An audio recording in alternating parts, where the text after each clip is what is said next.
Shalom, sidang jemaat yang dikasihi oleh Tuhan Yesus Kristus, baik yang berada di ruang ibadah ini maupun yang berada di tempat masing-masing. Puji Tuhan, kita boleh menikmati hari ini. Kita boleh menerima kasih karunia yang baru pada hari ini. Dan kita boleh menikmati hadirat Tuhan dalam ibadah kita pada saat ini. Mari kita mempersiapkan hati kita untuk masuk dalam ibadah. Kita bersaat teduh.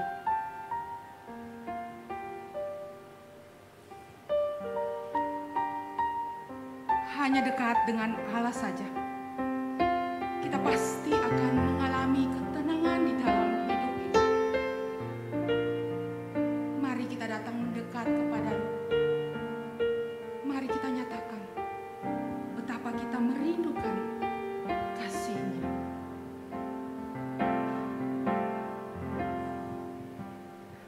Hanya dekat Allahku, rasa tenang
Shalom jemaat yang dikasihi Tuhan, baik yang ada di ruangan gereja ini dan di tempat kita masing-masing.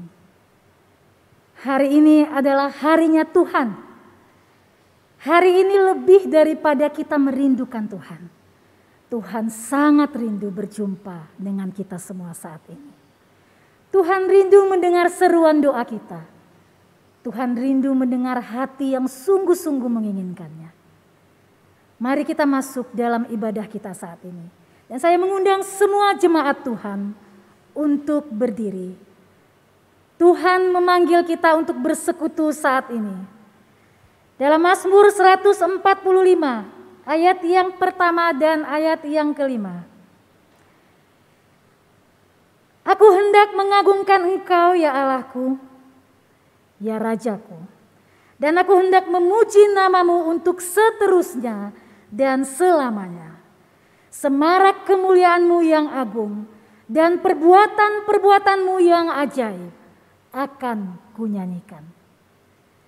Biarlah saat ini kita masuk dalam ibadah kita dengan satu pengakuan bahwa pertolongan kita adalah dalam nama Tuhan yang menjadikan langit dan bumi. Ibadah kita pada saat ini ditahbiskan dalam nama Allah Bapa, Putra, dan Roh Kudus. Kasih karunia, rahmat, dan damai sejahtera dari Allah Bapa kita dan Kristus Yesus Tuhan kita dan persekutuan Roh Kudus menyertai saudara. Amin.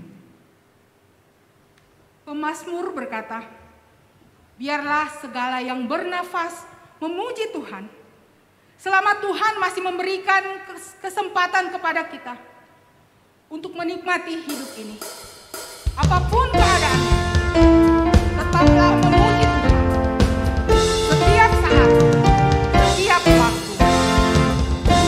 Umatnya pujilah, haleluya, amin. Pada Kristus Raja, haleluya, amin. Bersama bernyanyi di depan tahtanya, pasti Dia berkenan, haleluya, amin. Pandanglah Tuhan, haleluya, amin. Pujilah padanya, haleluya, amin. Gembala sobatku turun dari surga, gembala kasihnya, haleluya, amin.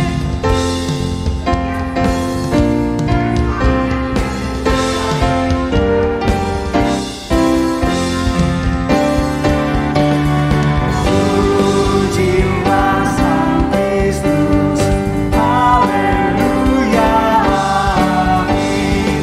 Gemarlah jiwamu, haleluya, amin. Di sorga mulia, sembahlah padanya, selamanya pujinya, haleluya, amin.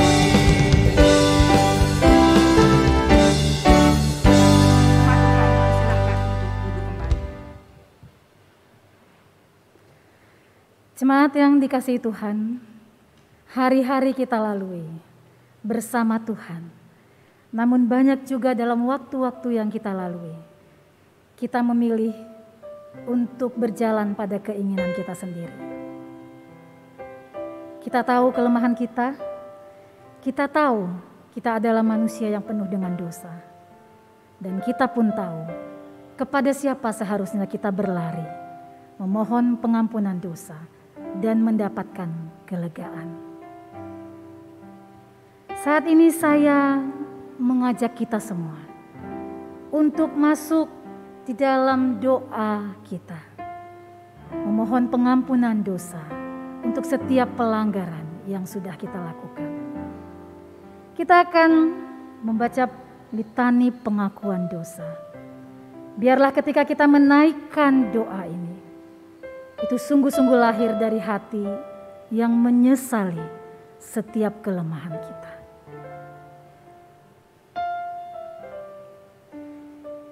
Ya Bapa yang Maha Kudus dan yang penuh pengasihan, kami mengaku kepadamu seperti kami mengaku satu kepada yang lain, bahwa kami telah bersalah, baik dalam pikiran, perkataan dan perbuatan, maupun dalam kegagalan kami untuk berbuat baik.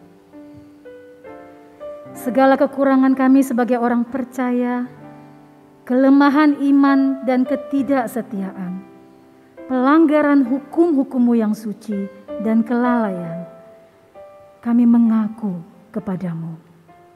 Tuhan, kasihanilah kami.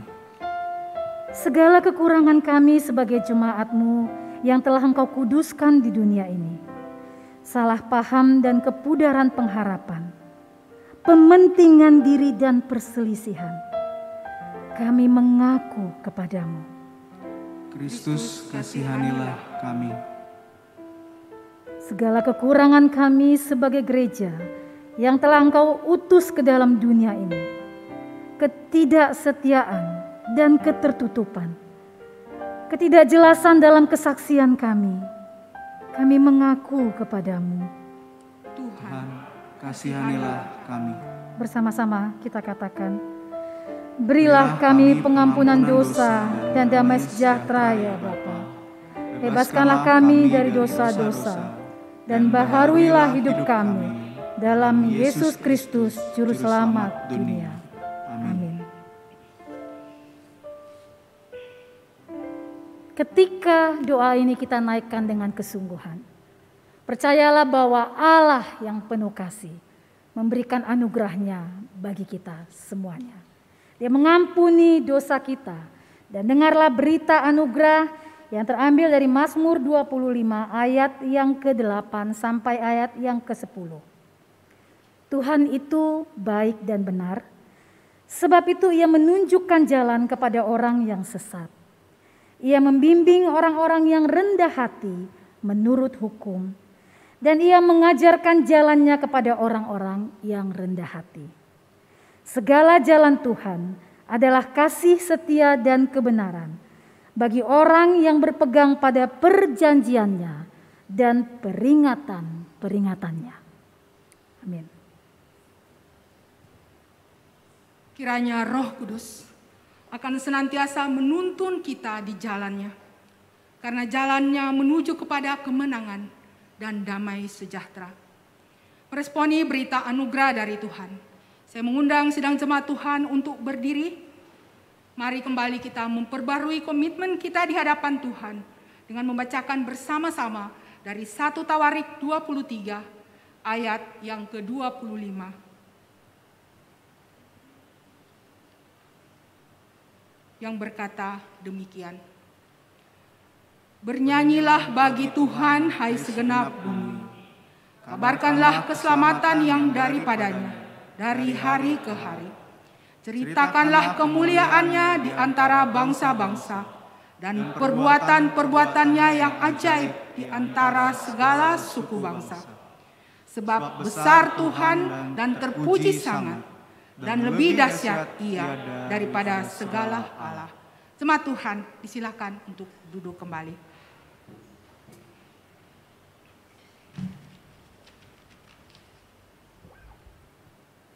Sejak awal penciptaan, Tuhan telah merancang kita menjadi umat-Nya yang menyembah dan memuji Dia. Bahkan sampai pada kekekalannya di sorga, tiada hentinya pujian dan penyembahan akan dinaikkan. Melalui pujian dan penyembahan, nama Tuhan ditinggikan. Sebab Dia hadir dalam segala pujian umat-Nya. Hidung yang merdu di hatiku, Yesus membisikkannya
limpah rahmat-Nya, dalam kasih-Nya teduh, sambil terus memandang wajah-Nya, menyanyikan hidupku. Yesus, nama Yesus, indah dan merdu, memberikan hidup yang mengisi hidupku.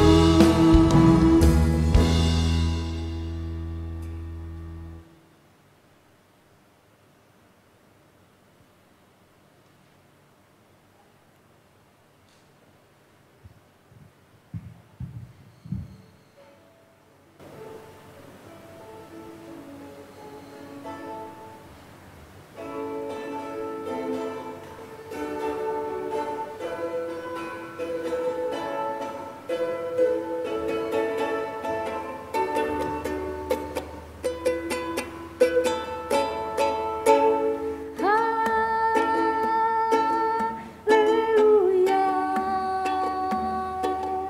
pujilah Tuhan, hai jiwaku. Oh haleluya,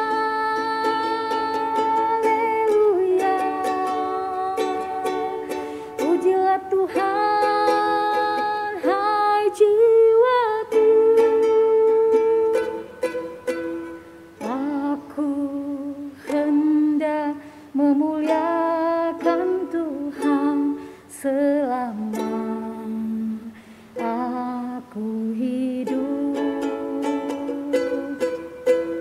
dan bermazmur bagi nama Tuhan selagi aku ada.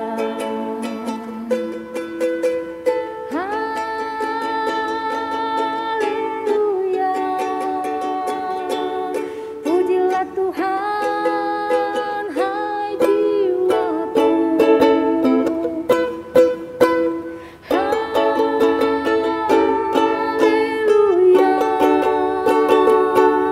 pujilah Tuhan, hai jiwaku.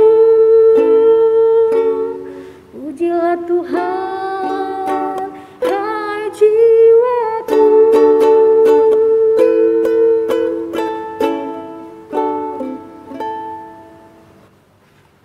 Shalom jemaat Tuhan yang dikasihi Tuhan Yesus. Siap untuk merenungkan firman Tuhan? Ya, pastinya. Bapak Ibu, saya ingat bulan Maret 2020. Itu akhir Maret, Komisi Wanita masih sempat berdiri di sini menyanyikan satu pujian yang begitu indah. Ada Ibu Grace juga pada saat itu ya WL kita, ada Ibu Mary dan semua ibu-ibu KW. Kita penuh sukacita, pada saat itu kita benar-benar bisa merasakan persekutuan yang indah. Tapi tak ada yang pernah menyangka kalau itulah ibadah kita terakhir kali di tahun 2020, di bulan Maret tersebut. Dan saya sekarang saat ini berdiri dengan kondisi yang berbeda. Tidak ada lagi orang sebanyak dulu, sebagian sudah beribadah di rumah, semua berubah. Pastinya Bapak Ibu juga mengalami perasaan yang sama seperti yang saya rasakan saat ini. Tapi mari ini kesempatan kita untuk belajar, mengingat kembali bahwa ternyata waktu-waktu dalam hidup ini terbatas sekali. Bahkan kita tidak tahu apakah besok masih bisa onsite, apakah besok masih bisa ibadah online dari tempat kita masing-masing, ataukah waktu kita sudah habis untuk beribadah dan memuji Tuhan. Karena itu mari kita nikmati setiap perjumpaan kita dengan Tuhan dan dengan sesama. Nikmati sungguh-sungguh waktu yang Tuhan anugerahkan bagi kita. Karena mungkin saja besok sudah tidak ada lagi waktu itu bagi kita. Saya mengundang kita semua untuk berdoa tundukkan kepala sebelum kita mulai merenungkan firman Tuhan.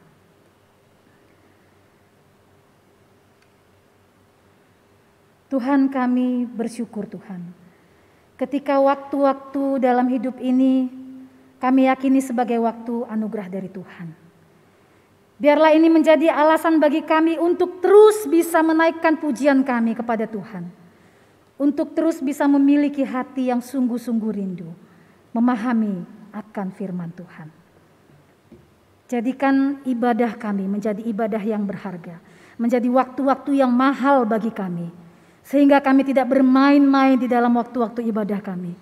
Tapi kami sungguh-sungguh fokus, terarah hanya kepada Tuhan. Tolong hamba yang sangat terbatas. Tolong semua jemaat Tuhan yang ada di ruangan ini dan juga di tempat masing-masing. Kiranya Tuhan menolong kami semua. Dalam nama Tuhan Yesus kami siap diberkati oleh kebenaran firman Tuhan. Amin. Ya, Bapak Ibu, tema kita saat ini yang akan kita renungkan bersama-sama adalah nyanyian yang didengar oleh Allah. Silakan Bapak Ibu membuka Alkitab kita. Ada 2 ayat yang akan kita renungkan. Kolose 3 ayat 16 dan Mazmur 146 ayat 1 sampai 2. Kolose 3 ayat 16 dan Mazmur 146 ayat 1 dan ayat 2. Saya sudah coba tampilkan di slide ini. Bapak Ibu boleh juga pakai Alkitab Bapak Ibu masing-masing. Izinkan saya membacakan Kolose 3 ayat 16. Hendaklah perkataan Kristus diam dengan segala kekayaannya di antara kamu, sehingga kamu dengan segala hikmat mengajar dan menegur seorang akan yang lain, dan sambil menyanyikan mazmur dan puji-pujian dan nyanyian rohani, kamu mengucap syukur kepada Allah di dalam hatimu. Dan 1 ayat lagi yang akan kita baca, itu tadi syairnya sudah saya coba untuk nyanyikan, tapi saya rindu kita membacanya kembali bersama-sama. Saya minta semua kita berdiri, baik yang ada di rumah silahkan berdiri. Mari dengan sikap hormat dan sungguh-sungguh inilah ungkapan hati kita. Kita katakan bersama-sama 1, 2, 3. Haleluya, pujilah Tuhan hai jiwaku. Aku hendak memuliakan Tuhan selama aku hidup dan bermazmur bagi Allahku selagi aku ada. Amin. Silakan duduk kembali Bapak Ibu. Bapak Ibu, saya ingin tunjukkan gambar ini. Apa yang Bapak Ibu pikirkan tentang gambar ini? Coba ingat-ingat, Bapak Ibu mungkin punya koleksi lagu, CD, MP3 dan apalah namanya banyak sekali. Kalau dipikir-pikir dari mulai dulu mungkin dari kecil koleksinya Bapak Ibu udah gak tahu ratusan kah atau ribuan banyaknya. Tapi coba perhatikan lebih lanjut dari mulai yang verbatim ya artinya yang yang kaset besar sampai makin kecil sampai akhirnya nggak kelihatan lagi kasetnya. Berhubung sudah ada di gadget kita masing-masing, ada Joox, ada Spotify, gampang sekali sekarang. Banyak lagu-lagu kita.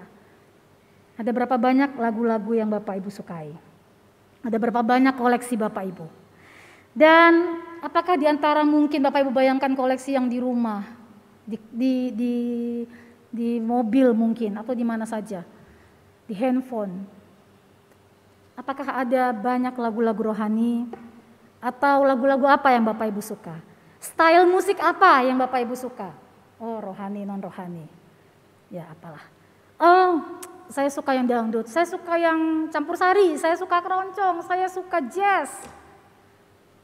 Kita mungkin semuanya banyak yang suka musik.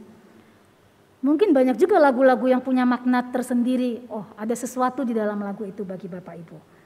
Masih ingat nggak lagu-lagu sekolah minggu dulu? Apa ya? Masih adakah yang teringat dan membekas di hati kita? Pastinya Bapak Ibu punya banyak lagu. Nah, Bapak Ibu kita akan bicara tentang nyanyian, tentang lagu. Kalau minggu lalu kita sudah bicara tentang bagaimana kita menikmati Allah di dalam ibadah kita. Nah, dengan satu pertanyaan yang waktu itu disampaikan oleh Musa Andi. Bisakah kita menikmati ibadah kita dan merasakan kehadiran Allah? Itu pertanyaan minggu lalu Bapak Ibu. Sejak awal penciptaan, Tuhan sudah merancang kita untuk menjadi umat yang memuji dan menyembahnya. Sejak awal penciptaan, melalui mulut kita, melalui perkataan kita, Tuhan rancang kita, berikan kita pita suara supaya kita bisa bernyanyi dengan baik. Dan dalam ibadah salah satu elemen yang paling penting itu adalah nyanyian. Kita akan lihat bersama-sama nanti cerita tentang ini. Gereja, ya gereja mula-mula, pada awalnya gereja, itu komunitas orang percaya yang bernyanyi sejak awal. Bahkan bernyanyi ini bukan hanya milik gereja mula-mula. Kalau kita mundur ke belakang, itu bernyanyi itu sudah bagian dari ibadahnya umat Tuhan, umat Ibrani, umat Israel. Bahkan Bapak Ibu di dalam Alkitab, kalau Bapak Ibu lihat di Kejadian 4 ayat 21, di situ diceritakan tentang orang-orang pertama yang mengenal musik. Manusia sudah mengenal alat musik itu pada generasi kelima setelah manusia pertama, setelah Adam. Bayangkan, lamanya sudah musik itu ada, nyanyian itu ada. Dari mulai generasi kelima dari Adam itu orang sudah mulai bernyanyi. Ya kan sini, dialah yang menjadi bapa semua orang yang memainkan kecapi dan suling. Kita lihat ya, sejak dulu. Dan pasti Tuhan punya maksud ketika Tuhan mengajarkan umatnya untuk bernyanyi. Coba Bapak Ibu bayangkan, tadi Bapak Ibu yang khususnya yang ada di ruangan gereja ini. Bapak Ibu ketika masuk dalam ruangan ini ya, dari mulai depan, ketemu greeter, duduk, menanti sampai ada panggilan ibadah, sampai ada saat teduh, sampai nanti pemberitaan firman, sampai nanti doa, sampai nanti pulang. Itu semuanya tanpa nyanyian. Coba bayangkan sebentar, apa rasanya? Jadi Bapak Ibu masuk ke gereja, biasanya sambil salam-salaman di depan sudah ada suara musik di sini. Tapi semuanya nggak ada nyanyian. Diem, cuma berdoa, dengar firman Tuhan, diem sampai akhir. Pasti aneh ya. Kita pasti akan bilang, ini apa, kuburan kah atau apa, horor sekali. Kita akan bilang ada yang hilang dalam ibadah ini ketika tidak ada nyanyian. Setidaknya itu bisa jadi indikator bahwa ternyata nyanyian itu bagian yang sangat penting di dalam ibadah. Tapi tahu nggak Bapak Ibu, masih ada aja loh orang yang sulit untuk bernyanyi ketika sedang beribadah. Saya coba mencari tahu apa sih yang buat orang nggak bernyanyi, nggak mau nyanyi ketika dia sedang beribadah. Ternyata jawabannya beragam. Ada bermacam-macam, tapi saya mengambil beberapa bagian saja. Ada yang bilang musiknya nggak asik, iya terlalu itu loh, terlalu sepi kayak di kuburan. Oh ada yang bilang terlalu rame, saya nggak bisa husuk, nggak bisa konsentrasi, musiknya rame kali, jas jus, aduh. Ada juga yang bilang itu singersnya itu loh nggak enak dengar suara singersnya. WL-nya juga pemimpin pujian nggak pinter. Nggak membawakan pujian itu nggak asik. Oh ada yang bilang lagu-lagunya di gereja itu jadul, lagu-lagu zaman nenek saya. Suasananya itu loh nggak dapet, suasananya nggak dapet, kayak ada yang apa ya, nggak enak di gereja itu. Suasananya nggak dapet, jadi nggak bisa bernyanyi saya. Oh ada yang bilang memang nggak hobi saya sih, saya memang nggak senang nyanyi. Ya kalau main yang lain, game atau apa YouTube saya suka, tapi kalau nyanyi saya nggak suka, makanya saya nggak nyanyi kalau ada ibadah. Ada lagi yang bilang, itu loh suara saya itu mengerikan. Saya takut kalau saya nyanyi, saya baru buka suara sedikit, itu kiri kanan udah langsung menoleh. Akhirnya saya lebih bagus diam, itu makanya saya nggak nyanyi, cuman tahu. Kalau kita perhatikan, dari beberapa saja alasan-alasan ini sepertinya hanya bicara soal selera. Alasan-alasan ini lebih kepada diri kita, fokusnya itu adalah diri kita. Saya tidak ingin bilang bahwa selera itu gak penting, pastilah penting selera kita. Di dalam beribadah juga pasti. Tapi mari kita belajar bahwa Tuhan menginginkan dalam ibadah itu ada hal yang lebih penting lagi daripada hanya sekedar selera. Saya harap ketika kita merenungkan bagian firman Tuhan ini, kita bisa menempatkan selera kita itu pada porsi yang tepat di dalam ibadah. Bukan ditiadakan seleranya, tapi disesuaikan pada porsi yang tepat. Bapak Ibu, kenapa harus ada nyanyian di dalam ibadah kita? Dua jawaban di sini saya dapatkan, yaitu untuk membawa jemaat masuk dalam hadirat Tuhan. Bapak Ibu silahkan lihat ayat-ayatnya, di mana berbicara tentang hal ini. Dan yang kedua sebagai cara untuk mengajarkan iman. Nah, saya ingin coba jelaskan bagian ini. Kenapa harus ada nyanyian di dalam ibadah kita? Bapak Ibu begini, ibadah itu adalah sebuah perjumpaan. Sebuah perjumpaan dan juga komunikasi antara Allah dan umatnya. Perjumpaan Allah dan umatnya, komunikasi Allah dengan umatnya. Dan hal paling mendasar, paling penting dalam sebuah perjumpaan, itu ada penyingkapan dan ada respon. Penyingkapan itu dapat disajikan melalui berbagai hal di sini ya. Melalui nyanyian, melalui doa, ada kesaksian, ada persembahan musik ini, ada tarian, kadang ada tamborin juga ya. Itu bagian dari penyingkapan tentang siapa Allah. Ini saat ketika Allah berkomunikasi kepada kita, dia pakai elemen-elemen ini. Bapak Ibu, Allah menyingkapkan tentang kebenarannya melalui hal-hal tersebut. Dan ada respon dari kita, dari umat Tuhan ketika Allah sudah menyingkapkan kebenarannya. Ketika kita sudah dengar, kita merespon. Jadi ada ibadah tapi tidak ada penyingkapan, tidak ada respon, atau hanya penyingkapan tidak ada respon, itu bukan ibadah yang sesungguhnya. Jadi tadi dikatakan ibadah itu di sini saya catat adalah sebuah perjumpaan, sebuah komunikasi, sebuah dialog.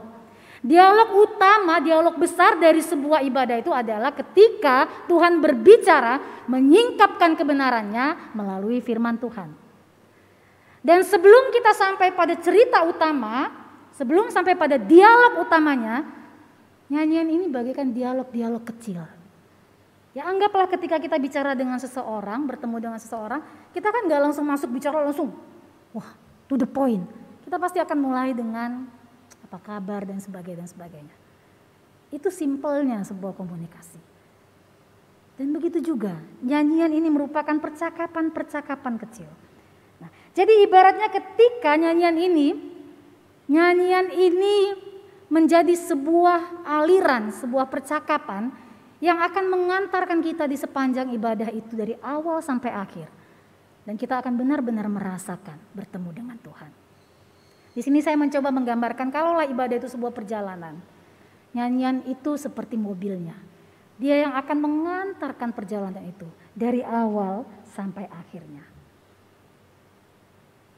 Jadi penting, sangat penting nyanyian itu.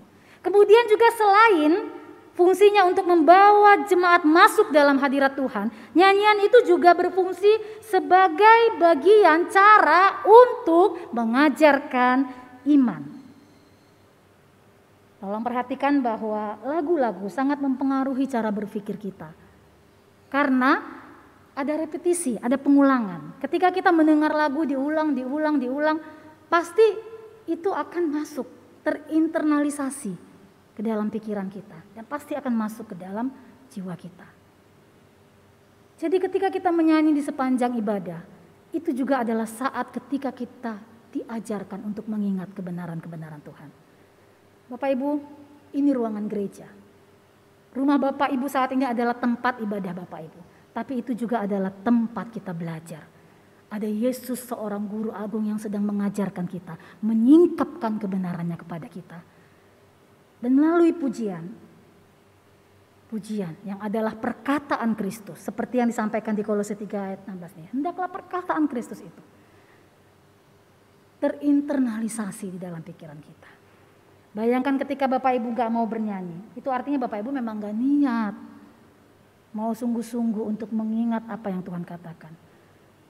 Paling gampang metode mengajarkan sebuah hal kepada anak-anak paling gampang itu ya pakai nyanyian. Benar ya, guru-guru sekolah minggu pasti tahu itu. Saya masih ingat belajar A, B, C, D, E, F, G. Dari kecil sampai sekarang, sampai setua ini saya bisa ingat itu ya karena bolak-balik diulang pakai nyanyian, enak kita dengarnya. Di sekolah minggu kita belajar tentang kasih Tuhan. Yesus sayang padaku, Alkitab mengajarkan. Oh, ketika kita diajar tentang jangan berbuat dosa. Bohong itu dosa. Anak-anak ingat pujian itu. Ketika dia mau melakukan sesuatu, aduh. Ada kebenaran Tuhan yang berbicara tentang itu. Mata Tuhan melihat apa yang kita perbuat. Oh, saya nggak mau buat hal yang salah. Bapak Ibu, betapa pentingnya lagu-lagu itu sebagai bagian dari Tuhan mengajarkan banyak hal kebenarannya kepada kita. Sehingga saya perlu bertanya pada Bapak Ibu, kalau kita masih punya anak-anak kecil, atau mungkin ketika anak kita dulu masih kecil, sekarang sudah besar, seberapa besar, seberapa banyak sih porsinya kita berikan mereka untuk belajar tentang kebenaran Tuhan melalui cara yang paling mudah, melalui nyanyian. Masihkah kita sempat mengingatkan anak-anak kita untuk dengarkan firman Tuhan melalui lagu-lagu rohani?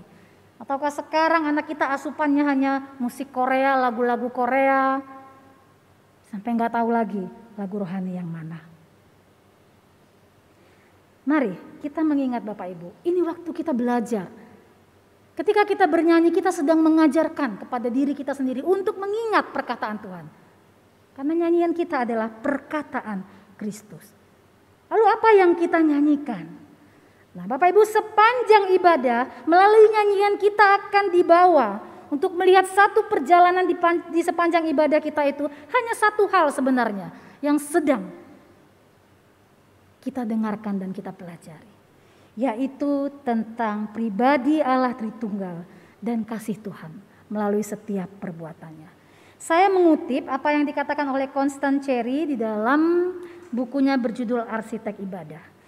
Bahwa ibadah itu proklamasi. Proklamasi tentang seluruh kisah akan siapa Allah dan apa yang sudah Allah perbuat. Dan melalui berbagai perbuatannya, berbagai hal di sepanjang sejarah kehidupan manusia.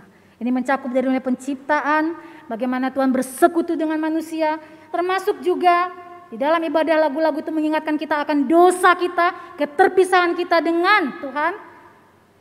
Lagu-lagu juga berbicara tentang karya penyelamatan Kristus. Lagu-lagu berbicara tentang Tuhan yang akan datang kedua kali. Dan tentang kerajaan surga. Bapak Ibu, sehingga kita melihat betapa nyanyian itu punya peranan penting dan fungsinya untuk masing-masing ada. Sehingga fungsi nyanyian di dalam ibadah itu semuanya pasti tadi saya katakan akan mengantar kita untuk bertemu dengan Tuhan. Kalau kita ingat-ingat ya, saya pernah sampaikan tentang ruang-ruang di dalam ibadah. Dari mulai ruang pertemuan, perjumpaan, persekutuan, pemberitaan firman, dan sebagainya. Di dalam ruang-ruang itu ada nyanyian-nyanyian yang dinyanyikan. Nyanyian ini juga mengantarkan kita, mengalirkan ibadah itu dari awal sampai akhir. Dan ini semua adalah komunikasi. Jadi ketika bicara tentang proklamasi, tentang sebuah proklamasi, fungsinya sebagai proklamasi. Oh iya, di situ tentang berbicara mengumumkan tentang Tuhan, proklamasi tentang kebesaran Tuhan, keagungan Tuhan. Kita sedang memproklamasikan tentang karakter Kristus, naturnya Tuhan. Kita sedang memproklamasikan tentang perbuatan yang ajaib. Bila ku lihat bintang gemerlapan, oh sedang memproklamasikan karyanya yang ajaib. Ada pujian yang mengingatkan kita di dalam doa kita ketika kita berdoa, fungsinya sebagai doa. Ya, ketika kita mengaku dosa, diantarkan dengan pujian. Ada pujian yang mengingatkan kita akan dosa-dosa kita. Ada pujian yang mengingatkan kita harus kembali pada Tuhan. Tinggalkan dosa, datang pada Allah. Ketika kita mau merenungkan firman Tuhan, kita minta Roh Kudus untuk menolong kita. Itu semua kita sampaikan dalam doa kita melalui pujian. Ketika kita memuji akan perbuatan-perbuatan Tuhan, Allah itu baik, Allahku dahsyat berkuasa. Oh iya, dia dahsyat dalam segala perbuatannya. Ketika kita memberikan dorongan, semangat kepada teman-teman kita untuk saling menguatkan. Ya, mari menguatkan sesama kita dalam pujian. Jangan lelah bekerja di ladangnya Tuhan. Yuk, semangat yuk. Kerja buat Tuhan selalu manis. Wah, itu sedang kasih semangat sama teman melalui pujian. Ketika akan menutup Firman Tuhan setelah disampaikan dan kita diutus, pergi segera ke ujung-ujung bumi. Nah, seluruh rangkaian ibadah kita ditutup dengan doksologi, pengagungan kepada Tuhan. Semua nyanyian dalam ruang-ruang itu punya makna. Benar, belakangan ini memang semenjak pandemi pujian kita dikurangi. Tapi saya percaya pengurangan pujian tidak akan menghilangkan alur cerita dari ibadah kita. Tapi Bapak Ibu, alangkah sedihnya ketika di akhir cerita dari ibadah kita, Bapak Ibu itu nggak dapatkan sepenuhnya, seutuhnya, kan ada bagian yang hilang. Ada bagian yang Bapak Ibu tidak nyanyikan, sebenarnya itu satu rangkaian yang tidak terputus. Dan Bapak Ibu kehilangan bagian itu. Karena itu mari latih diri kita untuk bernyanyi. Kenapa kita harus bernyanyi? Karena Yesus pun bernyanyi. Latih diri kita. Bapak Ibu selaku pengikut Kristus, kita melihat dalam Matius 26 ayat 30 dikatakan, sesudah menyanyikan nyanyian pujian, pergilah Yesus dan murid-muridnya ke Bukit Zaitun. Jadi Yesus setelah melakukan pekerjaannya pun dia tidak lupa untuk bernyanyi. Dan karena itu adalah sebuah perintah. Ada ayat-ayat di sini yang saya coba tampilkan. Di sini kita menemukan bahwa Allah itu menyertakan pujian dan musik dalam liturgi di bait Allah. Dan kaum Lewi memang yang punya tugas untuk ini. Siapa sih yang harus bernyanyi? Orang-orang yang sudah menerima keselamatan dan kebaikan Tuhan. Jadi kalau kita sudah merasakan kebaikan Tuhan, kita sudah ditolong Tuhan tiap-tiap hari, wajib untuk bernyanyi. Wajib. Bukan hanya di dalam ibadah, dalam setiap kehidupan kita. Bapak Ibu, bernyanyi itu bukan milik orang-orang yang tahu not balok, bukan milik orang-orang yang sudah sekolah musik, bukan milik orang-orang yang suaranya bagus, yang sekolah teologi, tapi milik orang-orang yang sudah menyadari bahwa hidupnya sudah diselamatkan Tuhan dan dia mau mensyukurinya, mau menyampaikan kabar baik itu kepada semua orang. Itu milik orang-orang yang hidupnya sudah diselamatkan oleh Tuhan. Kenapa kita harus bernyanyi? Ya, untuk menunjukkan persekutuan kita sebagai komunitas tubuh Kristus. Dalam Mazmur 96 ayat 1 sampai 2. Di dalam bagian-bagian Mazmur banyak sekali pemazmur itu berbicara tuh mengajak bukan hanya perorangan, tapi dalam komunitas. Hai segala bangsa, hai kumpulan orang-orang benar. Di dalam ibadah kita bernyanyi. Ini untuk menunjukkan bahwa kita adalah komunitas. Kita punya satu kesatuan. Bapak Ibu benar, mungkin karena terasa kita sulit bernyanyi di rumah karena nggak rame-rame seperti di gereja. Udah berkurang orangnya. Tapi seberapapun anggota keluarga di rumah, ingat persekutuan.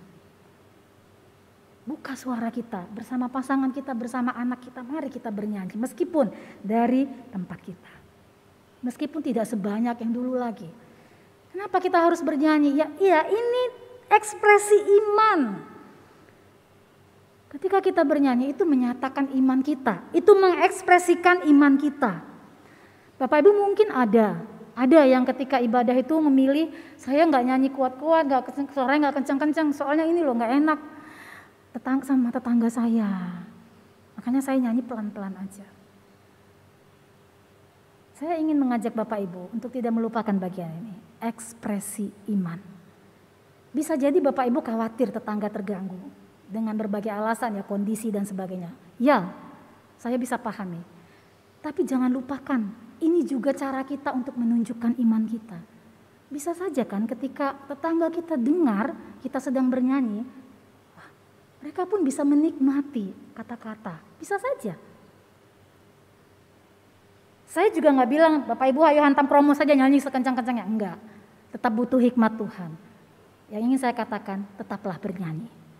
Boleh mengurangi, tapi jangan pernah membuat itu menjadi biasa-biasa dan berkurang rasanya di dalam hati kita. Kita perlu, benar-benar perlu, dalam ekspresi iman kita perlu memperhatikan ini maknanya lagu ini. Karena ini ekspresi iman, kita sedang menyaksikan sesuatu kepada orang lain. Jadi tolong juga ketika kita bernyanyi, bicara tentang ekspresi iman, pastikan lirik-lirik lagunya itu benar-benar sesuai dengan iman kita, punya makna teologis di dalamnya. Karena banyak lagu yang enak didengar tapi kurang bisa dipertanggungjawabkan secara teologis. Ya, saya bersyukur ya di gereja kita bidang ibadah, khususnya tim liturgi, itu benar-benar mempersiapkan lagu itu benar-benar satu persatu. Sesuaikah, cocokkah kita menyanyikannya? Karena ini ekspresi iman.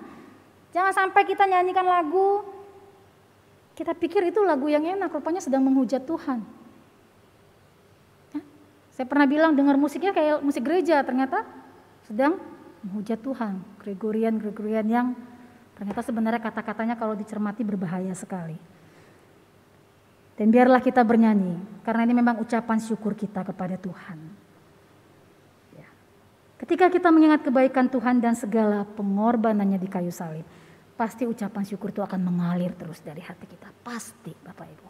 Gak perlu disuruh-suruh, gak perlu diminta pun kita pasti akan memuji Tuhan. Jadi dari sini Bapak Ibu bisa lihat bahwa bernyanyi itu baik untuk diri kita, baik untuk iman kita, perlu untuk pertumbuhan kerohanian kita.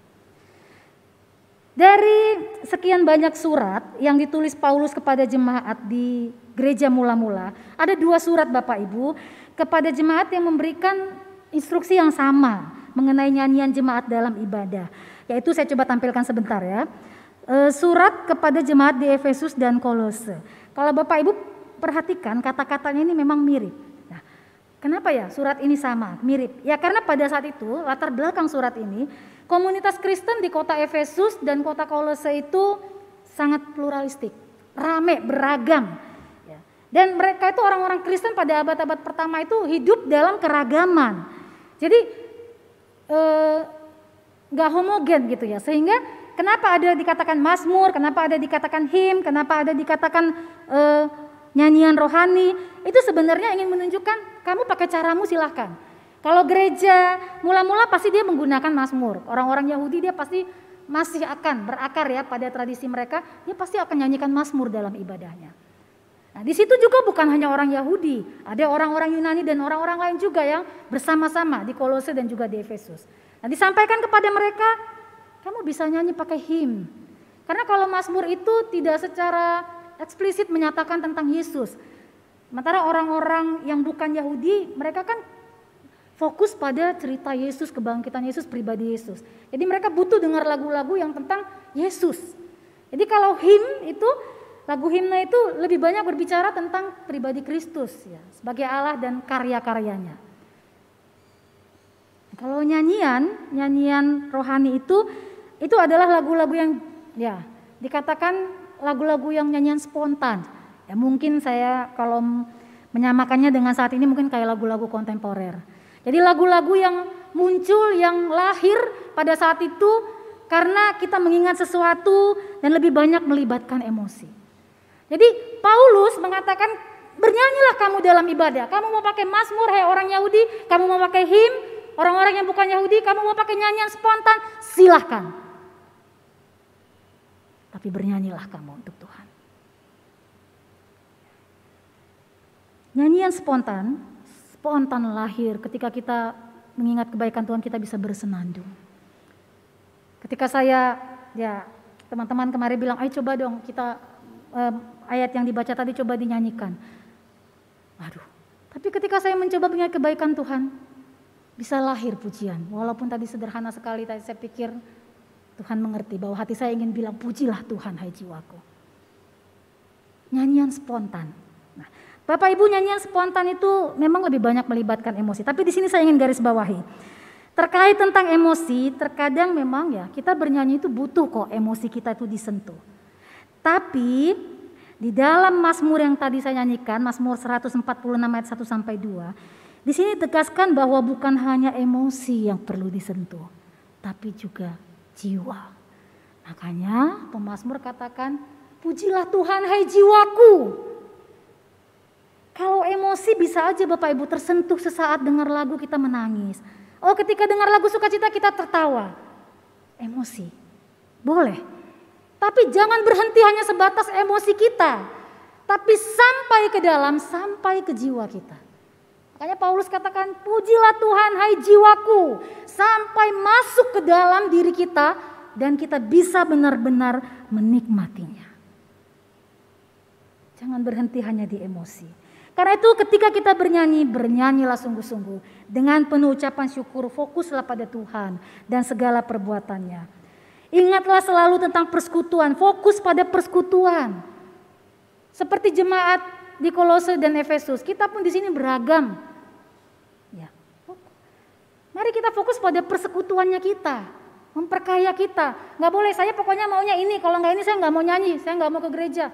Lah kita di sini dari berbagai usia, dari berbagai latar belakang, dari berbagai pemikiran, dari berbagai kedewasaan rohani kita.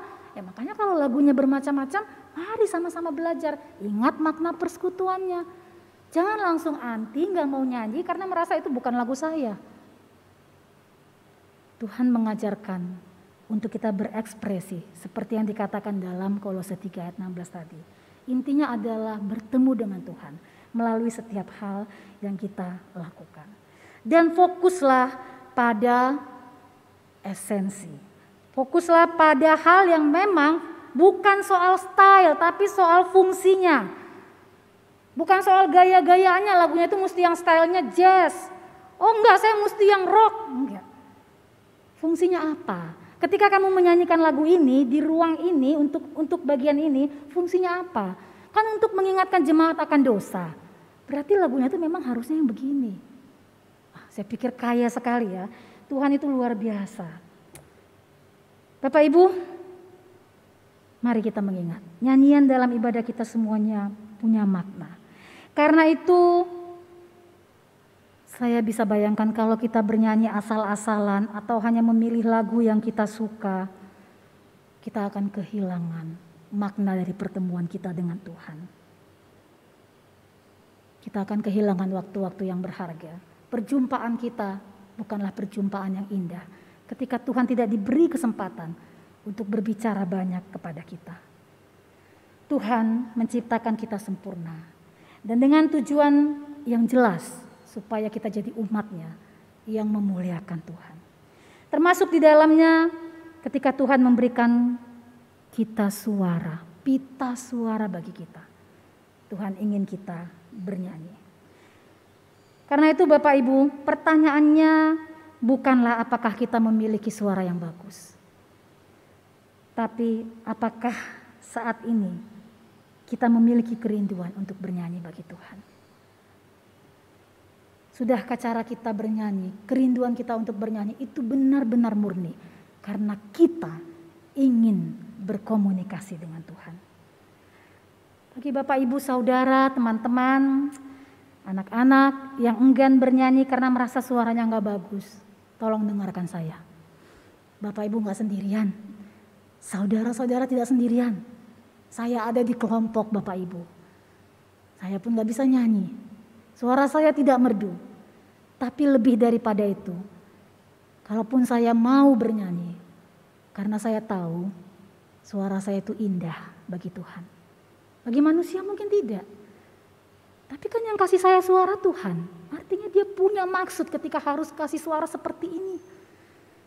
Bapak Ibu, ketika kita punya anak, sesumbang apapun suara anak kita, itu pasti suara yang terindah yang selalu rindu kita dengar. Benar ya? Gak dengar suara anak kita, pasangan kita rasanya rindu sekali. Bagi orang lain mungkin suara kita gak bagus. Tapi Tuhan selalu rindu untuk kita bisa bercakap-cakap dengannya. Karena itu saya mohon jangan lagi ada alasan. Suara saya gak bagus, nanti orang lain bisa pingsan. Yuk kita belajar bernyanyi untuk Tuhan. Sehingga kesimpulan dari semua yang bisa saya sampaikan. Nyanyian yang didengar Tuhan, mari ingat ini kesimpulannya. Adalah nyanyian yang lahir dari sebuah ucapan syukur. Atas apa yang Tuhan sudah kerjakan dalam hidup. Ini bukan mengutamakan emosi atau selera. Tapi ini sebuah kata-kata, sebuah nyanyian yang menyentuh sampai ke jiwa. Dan pastinya harusnya ini menghasilkan sebuah respon. Yaitu kita siap untuk melakukan kebenaran Allah setelah kita berkomunikasi dengan Allah di dalam pujian kita. Saat ini memang kondisi kita untuk beribadah dan bernyanyi bersama-sama dalam persekutuan jemaat tidak memungkinkan Bapak Ibu. Namun Tuhan ingin nyanyian itu tidak akan pernah berhenti dari mulut bibir kita. Jangan pernah nyanyian itu berhenti dari hati kita. Jangan biarkan nyanyian yang sejati itu berhenti dari hidup kita. Saya ingin menutup pemberitaan firman Tuhan ini dengan sebuah cerita tentang seorang yang bernama George Friedrich Handel yang lahir di kota Halle, Jerman. Dengan bakatnya yang luar biasa, dia banyak menulis karya-karya besar dan lagu-lagu yang diciptakannya itu semuanya bisa dibilang terkenal, luar biasa. Dia adalah orang yang sangat mencintai Kristus. Dia sangat setia pada Tuhan. Dan di dalam ciptaan-ciptaannya dia banyak berbicara tentang Mazmur, tentang ayat-ayat Alkitab. Banyak. Lagu-lagunya mungkin Bapak Ibu sudah sering dengar. Bapak Ibu, suatu hari ketika usianya 52 tahun, dia mengalami stroke. Dan otomatis dia tidak bisa berkarya. Stroke, badannya nggak bisa bergerak baik, matanya juga akhirnya berpengaruh menjadi rabun, nggak bisa melihat jelas. Melihat not pun dia sulit, menulis pun dia sulit. Dan pada saat itu dia merasa sudah habislah karirnya, hancurlah, nggak bisa buat apa-apa lagi. Pendapatannya juga menurun drastis. Lalu ketika dia mulai hilang pengharapan, muncullah seorang temannya, Charles Jansen, mengirimkan sebuah libretto kepadanya. Sebuah naskah tentang syair-syair dalam sebuah opera. Dan meminta dia untuk membuatkan lagunya. Jadi naskah ini terbagi pada 3 bagian besar. Jadi ceritanya adalah tentang cerita Mesaya, tentang Yesus. Jadi dari mulai tentang nubuat tentang akan lahirnya Yesus, kemudian cerita tentang kehidupan Yesus dari mulai lahir, pelayanannya, kematiannya dan sebagainya, sampai nanti cerita bagian ketiga adalah tentang Yesus yang sudah menang naik surga dan tentang hidup yang kekal, tentang kedatangannya kedua kali. 3 bagian besar dari libretto ini. Handel mencoba membuat nyanyiannya. Selesai. Tapi ketika di bagian yang kedua, yang berbicara tentang Kristus dan pribadi Kristus, di situ Handel menangis sejadi-jadinya. Diceritakan dalam kisahnya bahwa ketika dia mencoba menulis, dia menghayati kata-kata dalam ayat-ayat Alkitab itu. Dia merasa luar biasanya Tuhan. Dia melakukan hal-hal yang tak bisa dilakukan oleh siapapun. Dia mengingat Yesus yang lahir. Dia mengingat Yesus yang mati untuk dosa-dosa manusia. Dan sampai akhirnya dia menangis, dia berkata, saya pikir menulis bagian ini saya sudah melihat wajah Tuhan. Saya sudah melihat inilah final. Saya sudah melihat dan merasa saya bertemu dengan Tuhan. Inilah hal yang tidak akan pernah ada duanya di dunia ini.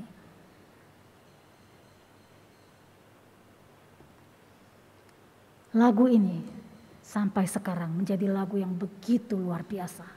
Saya setiap mendengar lagu ini bergetar jiwa saya.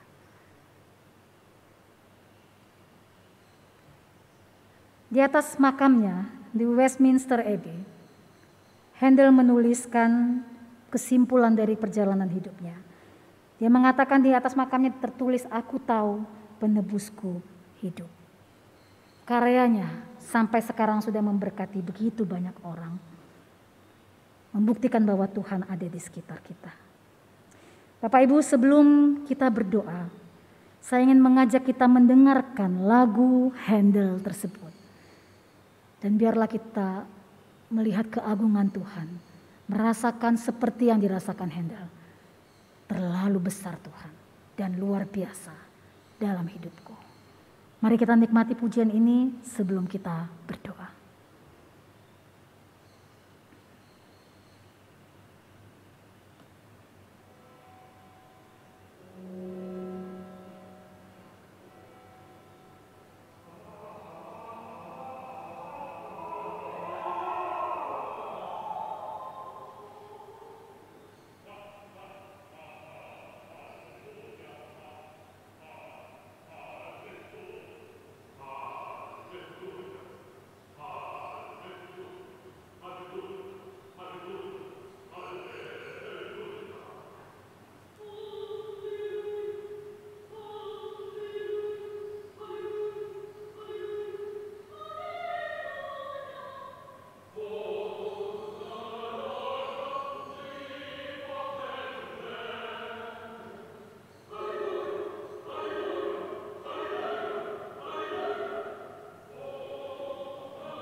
Mari kita berdoa. Haleluya, pujilah Tuhan, hai jiwaku. Tuhan, inilah kerinduan hati kami saat ini. Kembalikan kami untuk memiliki hati yang selalu bersyukur dan melihat betapa luar biasanya pekerjaan Tuhan dalam hidup kami, dalam keluarga kami, dalam pelayanan kami, dan dalam gereja Tuhan. Gedung gereja kami boleh tertutup Tuhan, tapi biarlah nyanyian kepada Engkau tidak akan pernah bisa dibatasi oleh situasi yang kami hadapi saat ini. Bahkan biarlah di setiap dinding dan sudut-sudut yang tertutup saat ini pun, bahkan di dalam gereja yang tertutup ini pun, orang-orang dapat tetap merasakan Tuhan. Dan bahwa pengagungan kepada Engkau terus akan berkumandang melalui setiap nyanyian yang kami naikkan. Melalui setiap kehidupan kami yang selalu memuji Tuhan. Tolonglah kami untuk melakukannya. Dalam nama Tuhan Yesus kami berdoa. Amin. Bapak Ibu, proyek ketaatan untuk kita semua. Silahkan Bapak Ibu memilih satu lagu, boleh lagu yang baru atau lagu yang sudah biasa Bapak Ibu dengar. Dan tolong nyanyikan itu setiap hari. Khususnya seminggu ini, setiap hari. Ini dalam rangka internalisasi, supaya kembali kita mengingat dan kebenaran Tuhan kembali tertanam dalam pikiran kita. Silakan secara pribadi atau bersama keluarga kita pilih satu lagu. Dan biarlah tiap-tiap kita dalam anggota keluarga memakai lagu ini khususnya dalam minggu ini. Kiranya Tuhan Yesus memberkati kita semua. Amin.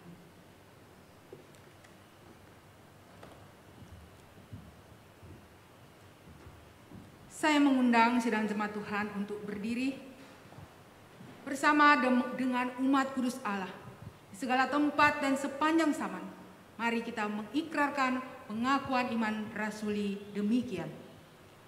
Aku percaya kepada Allah, Bapa yang Maha Kuasa, Khalik langit dan bumi, dan kepada Yesus Kristus, anaknya yang tunggal Tuhan kita, yang dikandung daripada Roh Kudus, lahir dari anak darah Maria, yang menderita sengsara di bawah pemerintahan Pontius Pilatus, disalibkan, mati dan dikuburkan, turun ke dalam kerajaan maut. Pada hari yang ketiga, bangkit pula dari antara orang mati, naik ke surga, duduk di sebelah kanan Allah, Bapa yang Maha Kuasa, dan dari sana Ia akan datang untuk menghakimi orang yang hidup dan yang mati. Aku percaya pada Roh Kudus, gereja yang kudus dan am, persekutuan orang kudus, pengampunan dosa, kebangkitan orang mati, dan hidup yang kekal. Amin. Jemaat Tuhan, disilakan untuk duduk kembali.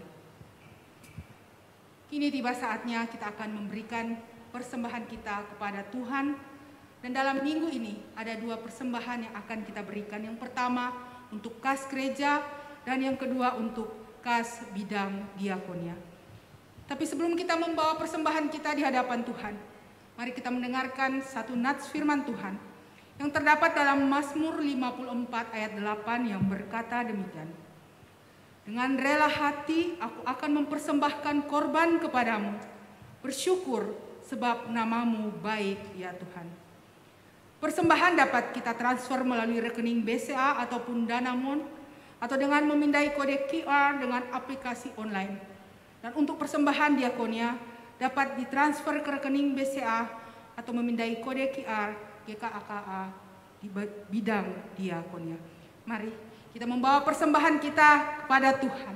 Karena Tuhan yang telah memberikan yang terbaik sepanjang kehidupan kita.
Saya mengundang jemaat Tuhan untuk berdiri.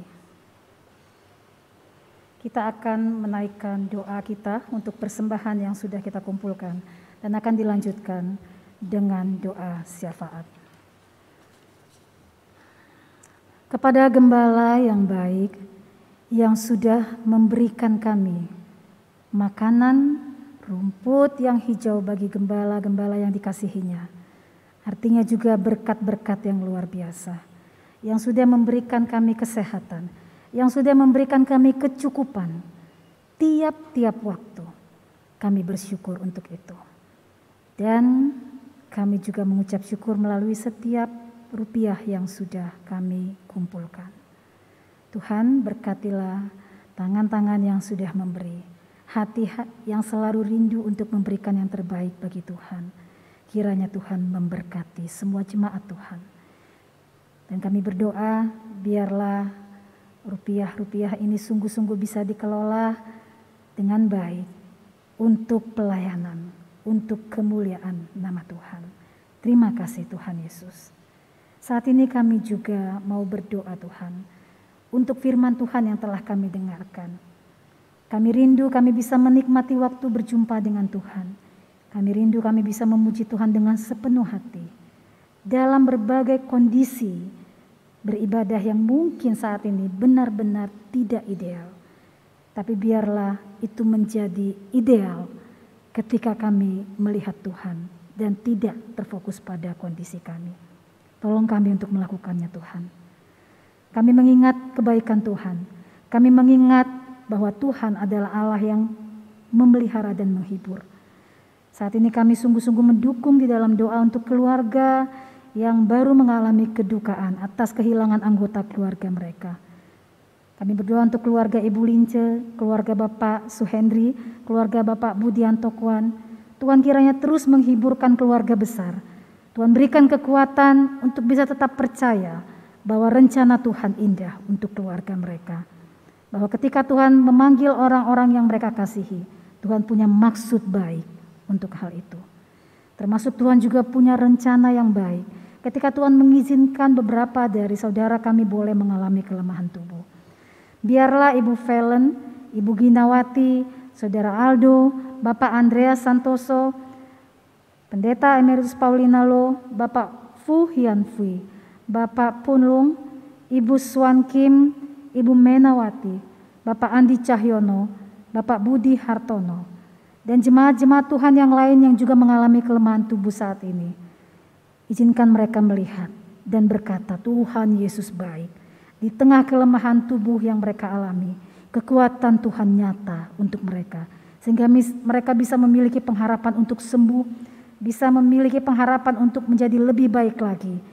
Dan punya semangat untuk melanjutkan hari-hari karena ada Tuhan yang menemani. Kami bersyukur sekali untuk jemaat Tuhan yang boleh merasakan kebaikan Tuhan melalui pertambahan usia yang Tuhan berikan. Kiranya Tuhan memberkati Bapak Andreas, Evangelis Hericiu, Bapak Judi, dan juga beberapa jemaat yang boleh merayakan ulang tahun pernikahan. Tuhan, untuk keluarga Bapak Ramlan Selain dan Ibu Sabta, keluarga Bapak Kuslawi dan Ibu Sri Purwati, keluarga Bapak Johan Fu dan Ibu Monika, serta keluarga Bapak Hendrik dan Ibu Mariana. Biarlah sukacita Tuhan, kebaikan Tuhan, sungguh-sungguh Engkau nyatakan berlimpah bagi keluarga ini. Sehingga mereka dapat terus mengucap syukur untuk kebaikan Tuhan. Dan kami bawa bangsa dan negara kami ke dalam tangan Tuhan. Untuk pergumulan yang sudah sekian lama bangsa kami alami. Tuhan, berikan kami kerinduan untuk saling menopang, saling menolong, saling menjaga. Semua kami punya tanggung jawab untuk menjaga bangsa dan negara kami ini. Untuk menjaga kesehatan kami dan keluarga dan orang-orang di sekitar kami. Ajarkan kami hidup bertanggung jawab untuk mematuhi peraturan yang ada. Kami mengingat Bapak Presiden dan jajarannya yang berjuang untuk keluar dari pandemi ini. Biarlah setiap kebijakan yang mereka ambil sungguh-sungguh dipimpin oleh hikmat Tuhan. Kami berdoa untuk setiap tenaga kesehatan. Kami berdoa untuk orang-orang yang juga saat ini sedang mengalami sakit karena COVID. Tuhan berbelas kasihanlah, tolonglah bangsa kami. Izinkan kami keluar dari masa pandemi ini Tuhan. Izinkan kami bertahan dan terus berpengharapan. kepada Tuhan. Terima kasih Bapa. Inilah setiap doa yang bisa kami naikkan saat ini. Kami percaya Allah yang baik mendengar dan akan menjawab pada waktu Tuhan dan dengan cara Tuhan. Kami akan mengakhiri seluruh rangkaian doa kami dengan doa yang Tuhan ajarkan bagi kami. Bapa kami yang di surga, dikuduskanlah nama-Mu, datanglah kerajaan-Mu. Jadilah kehendak-Mu di bumi seperti di surga. Berikanlah kami pada hari ini makanan kami yang secukupnya. Dan ampunilah kami akan kesalahan kami, seperti kami juga mengampuni orang yang bersalah kepada kami. Janganlah membawa kami ke dalam pencobaan, tapi lepaskanlah kami daripada yang jahat. Karena Engkaulah yang punya kerajaan dan kuasa dan kemuliaan sampai selama-lamanya. Amin.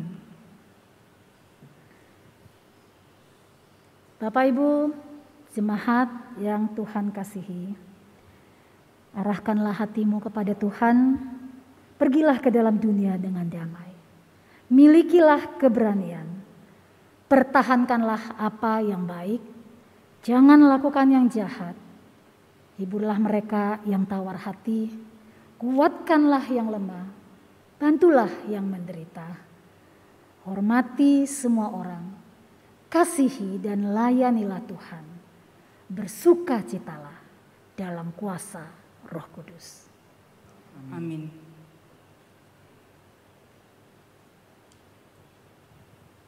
Marilah kita memuji Allah dengan perkataan kita, dengan perbuatan kita, dengan nyanyian kita, bahkan seluruh hidup kita hanya untuk memuji Allah. Engkaulah Allah yang kudus, yang bersemayam di atas puji-pujian umat-Mu. Engkau sendiri yang layak untuk menerima segala pujian.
Kita sudah mendengarkan kebenaran firman Tuhan. Karena itu mari pulanglah ke tempat kita masing-masing Renungkan dan lakukanlah itu dalam hidup kita tiap-tiap hari. Dan terimalah berkat Tuhan bagi kita semua. Tuhan memberkati kita dan melindungi kita. Tuhan menyinari kita dengan wajah-Nya dan memberi kita kasih karunia. Tuhan menghadapkan wajah-Nya kepada kita dan memberi kita damai sejahtera. Amin.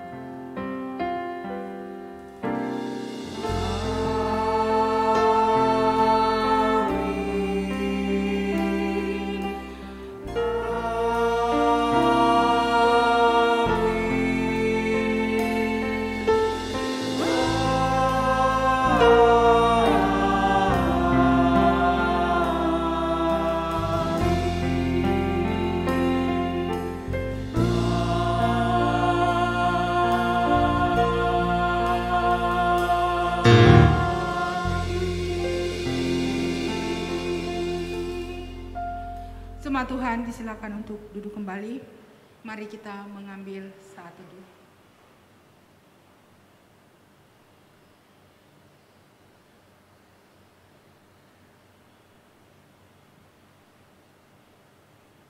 Setelah ini kita akan menyaksikan warta gereja. Selamat hari Minggu, Tuhan Yesus memberkati kita semua.